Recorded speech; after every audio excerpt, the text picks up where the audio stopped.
Cathay News cameraman Bill McConville has been assigned to cover the news in the Kikuyu country, and this is his first report.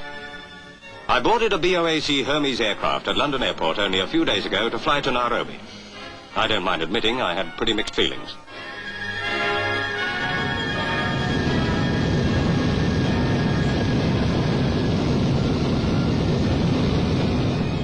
The journey out was uneventful. A little girl played in the gangway. From the pilot came the report, all well, dead on course. A mining engineer, Rodney Baker, his wife and their month-old baby were going out to make their home in Kenya.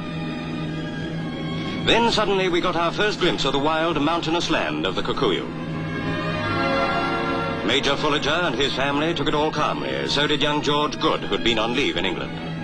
Then Nairobi was below. BOAC had brought us to the heart of the Mau Mau territory in only 16 hours. The armed police soon showed us that the newspapers weren't exaggerating. You could feel the tension as soon as you set foot in the place. So this was Nairobi, the city of suspense, someone called it. It wasn't long before I saw why. Mau Mau suspects were being checked prior to interrogation. All were members of the Kikuyu, the tribe which has suffered most from the Mau Mau. Despite the fear that is in the hearts of all in Nairobi, they still go about their work as usual. But a loaded revolver in a man's or woman's belt told me just how great was that peril, and brought home to me for the first time the truth of those terrible stories of violence and sudden death. On the outskirts of Nairobi, I came across the Seven family. Brian, his sister Susan, and Mrs. Jones Seven. A gun was by her side as she read them a bedtime story.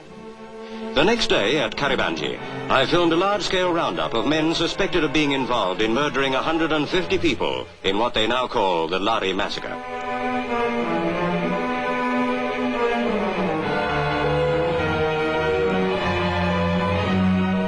I asked some of the officers about their job. They told me their chief problem was that so many Africans were reluctant to talk for fear of the Mau Mau's revenge. For even one of their own tribe may well be a member of the gang. A black cloud of suspicion hangs over all in Kenya, and until the Mau Mau are destroyed, the innocent too must suffer.